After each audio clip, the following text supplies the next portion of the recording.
শুভ সকালে শুভেচ্ছা বন্ধুরা, সবাইকে ছট পূজার অনেক অনেক শুভেচ্ছা। দেখো আমি সকাল সকাল উঠে পড়েছি, এখন ভোর 4:30 বাজে। আমিও ঘাটে চলে এসেছি, আমাদের ঘাটে। তো সব সাজানো হয়ে গেছে দেখতেই পাচ্ছ। তো এবার আস্তে আস্তে সব জলে নামবে। তো বন্ধুরা সবাই দেখো, আর এটা কোথায় বন্ধুরা, কোথায় বলো তো? তো এখানে আসতে গেলে অবশ্যই কালিয়াগঞ্জে আসতে হবে। তো বন্ধুরা খুব সুন্দরভাবে পুজো হচ্ছে দেখো, আর কি সুন্দর ঘাট সাজানো হয়েছে শ্রীমতী নদীর ধারে। প্রত্যেক বছর এখানে পুজো হয়, বড় করে হয় বন্ধুরা।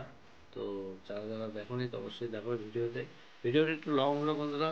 তো অবশ্যই পাশে থেকে লাইক করো, শেয়ার করো, আর চলে এসো কালিয়াগঞ্জে এই পুজো দেখতে। আমাদের ছট পুজো দেখতে অবশ্যই কালিয়াগঞ্জে চলে এসো। তো বাই বাই বন্ধুরা। তো তোমরা পুজোটা আনন্দ উপভোগ করো এবং ভিডিওটা দেখো, বেশি বেশি করে শেয়ার করো, লাইক করো। Bye bye.